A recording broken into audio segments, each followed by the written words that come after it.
Hi there. I'm going to talk to you a bit today about a term in Sanskrit called Krama.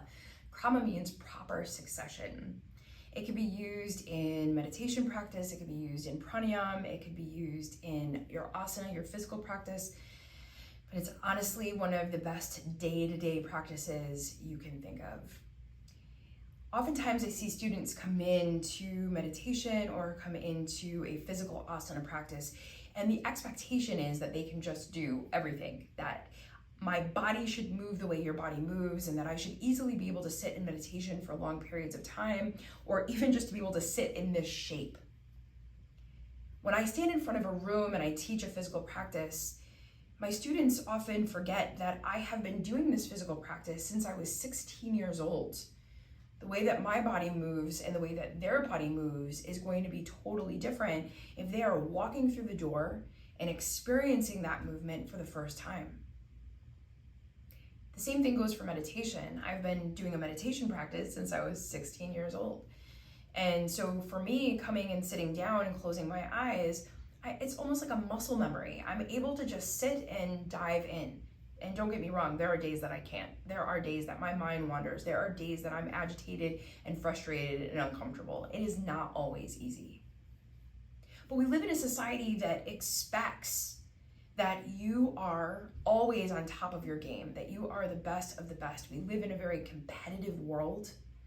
And so as a student, it becomes difficult sometimes to go through the process of just being where you are, of recognizing that I'm uncomfortable sitting in meditation, but I can do it anyway. I don't have to be comfortable here. I can be in the journey of it. I can experience it without the need to perfect it. The same thing goes for a physical practice. I can learn what my body needs and what my body is asking for, instead of trying to put it in a place that it should be. We all have incredibly different lives. Everyone has different traumas, life experiences, body shapes. Based on your birth sex, your body is going to be shaped very differently. Your weight makes your body shaped very differently. And so all of these things come into play, and we have to recognize that the body and the mind all have to be dealt with gently. That you bring yourself to a place that serves you, not the person sitting in front of you, not the person beside you, not even where your teacher tells you to go.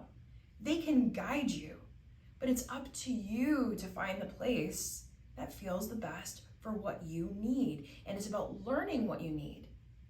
Part of the difficulty of that is that the mind gets in the way, the ego gets in the way. And so ego tells you that you should be better. Ego tells you that things need to look a certain way.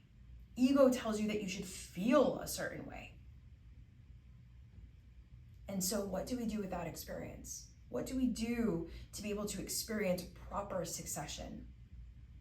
And the idea is to soften, to let yourself be in the journey, to be present in the moment,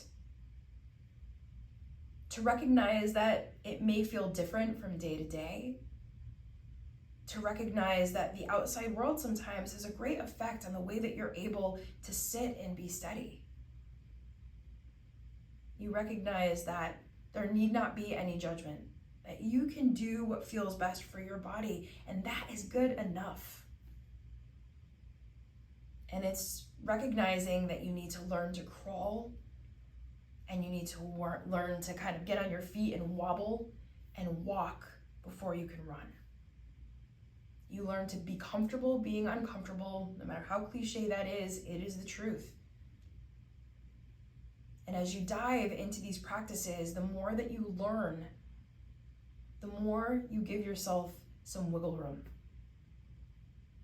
So think about where you can add Krama not only into your practices of yoga, but into your day-to-day life. Go easy on yourself.